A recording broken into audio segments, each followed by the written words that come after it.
Verdi Sambo di persidangan menjelaskan soal skenario awal tembak-menembak yang ia susun. Ia mengaku telah menyampaikan skenarionya kepada Eliezer, Ricky, dan juga Kuat. Namun ketiganya mengembangkan sendiri cerita saat diperiksa. Saudara, kapan saudara membuat skenario itu?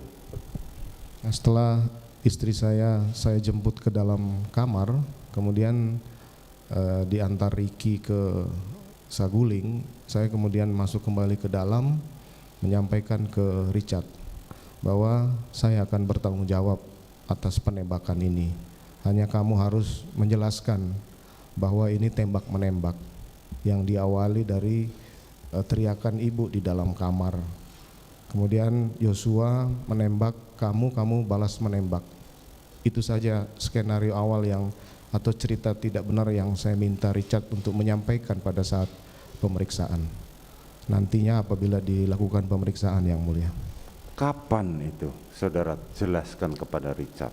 Setelah kejadian, Yang Mulia. Setelah kejadian, begitu selesai kejadian atau setelah sesudahnya? Sesudahnya, Yang Mulia. Sesudahnya. Setelah istri saya antar ke depan untuk diantar Ricky ke Saguling, saya masuk kembali ke dalam menemui Richard, Yang Mulia. Pada saat saudara menjelaskan kepada Richard, siapa yang mendengar itu?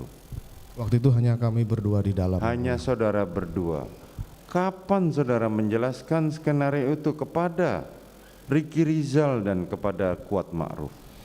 Jadi setelah malam jenazah dibawa, saya menghadap ke pimpinan menjelaskan skenario itu.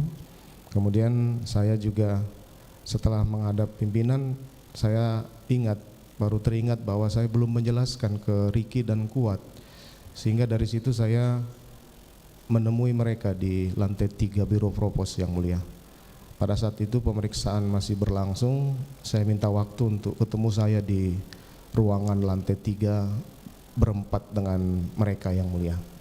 Saya kemudian nanyakan ke Kuat, kamu sudah cerita apa?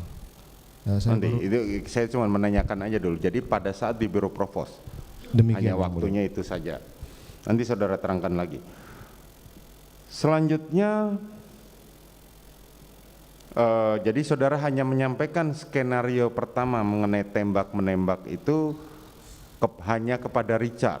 Ke Richard, kemudian setelah itu karena cerita atau skenario itu tembak-menembak anggota Polri, maka saya keluar kemudian menghubungi Karo Provos Brigjen Beni Ali, kemudian Karo Paminal, saya juga menghubungi dari Bareskrim, kemudian dari Polres yang waktu itu yang datang duluan adalah Kasat Serse. Nah, Kasat Serse ini masuk, kemudian saya jelaskanlah skenario itu. Skenario awal itu memang saya masih memasukkan kejadian Magelang waktu itu, Yang Mulia.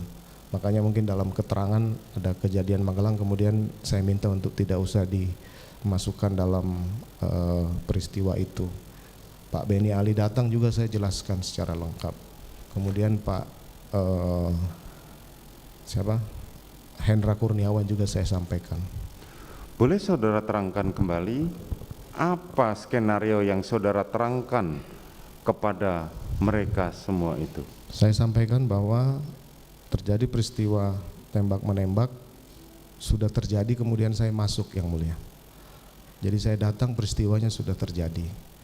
Bagaimana peristiwanya itu, ya saya kemudian membuat cerita yang tidak benar lah, bahwa Yosua masuk ke kamar, kemudian melecehkan istri saya. Setelah itu istri saya teriak, kemudian didengar oleh Richard yang sedang ada di atas membantu Kuat untuk menutup pintu, kemudian turun ke bawah. Setelah ditegur, kemudian Yosua menembak Richard, Richard menembak Yosua. Tapi secara lengkap apa yang disampaikan dalam pemeriksaan itu mereka yang mengembangkan sendiri. Seperti contoh keterangan Richard bahwa dia bertanya dalam skenario, Yang Mulia, ada apa Bang? Itu saya tidak menyampaikan itu hanya pengembangan dari yang bersangkutan pada saat pemeriksaan Yang Mulia. Itu yang saya sampaikan. Nah kemudian, mohon maaf saya lanjutkan. Lanjutkan. Nah Itu yang saya sampaikan. Jadi saya tidak ada di TKP waktu itu, yang mulia. TKP penembakan. Saya masuk setelah kejadian. Makanya pada saat tanggal 13 itu saya mendapat laporan dari salah satu terdakwa obstruction yang menjelaskan di ruangan saya bahwa CCTV sudah ditonton, kemudian dia menyampaikan sebenarnya bagus, hanya komandan masuk itu Yosua masih nongol di taman. Akhirnya saya kaget waktu itu. Artinya bahwa ternyata CCTV di pos satpam ini masih menyorot Yosua, sehingga tidak sesuai dengan apa yang saya sudah sampaikan kepada 3 terdakwa ini. Makanya saya kemudian memerintahkan untuk memusnahkan dan merusak